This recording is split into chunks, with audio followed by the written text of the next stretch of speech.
জুবিন গাৰ্গৰ মৃত্যুৰ পিছত এতিয়ালৈকে সকলোৱে ন্যায় বিচাৰিছে, দাবী উত্থাপন কৰিছে, তদন্ত ভালদৰে হওক। সেই সময়তে মুখ্যমন্ত্ৰী ডক্টৰ হিমন্ত বিশ্ব শৰ্মাই শ্যামকানু মহন্ত, সিদ্ধাৰ্থ শৰ্মা, অমৃতপ্ৰভা বা শেখৰ জ্যোতি এই সকলোকে গ্ৰেপ্তাৰ কৰাৰ পিছত বিজেপি চৰকাৰে কি কৰিব বিচাৰিছে? বিজেপি চৰকাৰে জুবিন গাৰ্গক সেই গ্ৰেপ্তাৰ কৰাটোতে ন্যায় দিছে নেকি? মুখ্যমন্ত্ৰীগৰাকীৰ ভাষ্যত তেনেকুৱা কথা প্ৰকাশ পালে নেকি? এইবোৰ প্ৰশ্ন আজি সন্মুখলৈ আহিছে। বিভিন্নজনে এই সন্দৰ্ভত প্ৰতিক্ৰিয়াও ব্যক্ত কৰিছে। মুখ্যমন্ত্ৰীগৰাকীয়ে আচলতে কৈছিল কি? মানুহে কয় জুবিনক ন্যায় দিয়ক, ন্যায়টো আমিয়ে দি আছো। আজিলৈকে শ্যামকানু মহন্ত গ্ৰেপ্তাৰ হ'ল, সিদ্ধাৰ্থ শৰ্মা গ্ৰেপ্তাৰ হ'ল, যোৱাকালি সন্দীপন গাৰ্গ গ্ৰেপ্তাৰ হ'ল, শেখৰ ভূঞা গ্ৰেপ্তাৰ হ'ল, অমৃতপ্ৰভা গ্ৰেপ্তাৰ হ'ল। ৰাইজে যাক যাক সন্দেহ কৰিছিল চবকেতো আমি গ্ৰেপ্তাৰ কৰিছোঁ। গতিকে ন্যায়ৰ কাৰণে যদি ধন্যবাদ পাব লাগে, বিজেপি চৰকাৰখনে পাব লাগে। আজিলৈকে কংগ্ৰেছে কাক ন্যায় দিব পাৰিছিল? কিন্তু আমিতো তুৰন্ত ন্যায় দি দিলোঁ আৰু প্ৰক্ৰিয়া চলি আছে।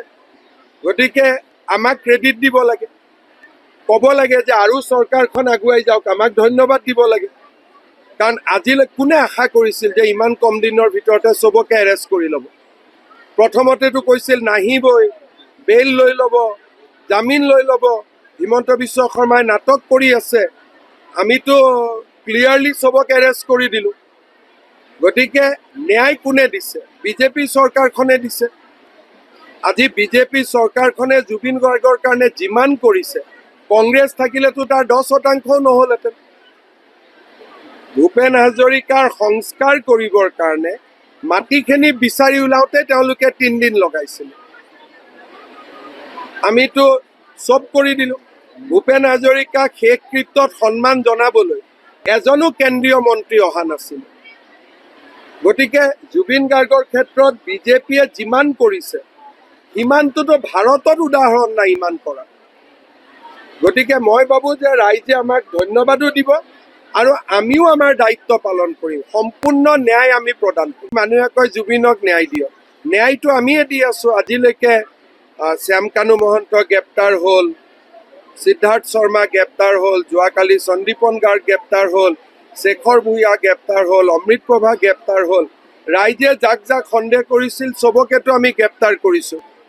গতিকে ন্যায়ৰ কাৰণে যদি ধন্যবাদ পাব লাগে, বিজেপি চৰকাৰখনে পাব লাগে। আজিলৈকে কংগ্ৰেছে কাক ন্যায় দিব পাৰিছিল? কিন্তু আমিতো তুৰন্ত ন্যায় দি দিলোঁ আৰু প্ৰক্ৰিয়া চলি আছে। গতিকে আমাক ক্ৰেডিট দিব লাগে, ক'ব লাগে যে আৰু চৰকাৰখন আগুৱাই যাওক, আমাক ধন্যবাদ দিব লাগে। কাৰণ আজিলৈ কোনে আশা কৰিছিল যে ইমান কম দিনৰ ভিতৰতে চবকে এৰেষ্ট কৰি ল'ব? প্ৰথমতেতো কৈছিল নাহিবই, বেইল লৈ ল'ব, জামিন লৈ ল'ব। হিমন্ত বিশ্ব শৰ্মাই নাটক কৰি আছে, আমিতো ক্লিয়াৰলি চবক এৰেষ্ট কৰি দিলোঁ। গতিকে ন্যায় কোনে দিছে? বিজেপি চৰকাৰখনে দিছে। আজি বিজেপি চৰকাৰখনে জুবিন গাৰ্গৰ কাৰণে যিমান কৰিছে, কংগ্ৰেছ থাকিলেতো তাৰ 10% নহ'লহেঁতেন। ভূপেন হাজৰিকাৰ সংস্কাৰ কৰিবৰ কাৰণে মাটিখিনি বিচাৰি ওলাওঁতে তেওঁলোকে 3 দিন লগাইছিল। আমিতো চব কৰি দিলোঁ। ভূপেন হাজৰিকাক শেষকৃত্যত সন্মান জনাবলৈ এজনো কেন্দ্ৰীয় মন্ত্ৰী অহা নাছিল। গতিকে জুবিন গাৰ্গৰ ক্ষেত্ৰত বিজেপিয়ে যিমান কৰিছে সিমানটোতো ভাৰতত উদাহৰণ নাই ইমান কৰা।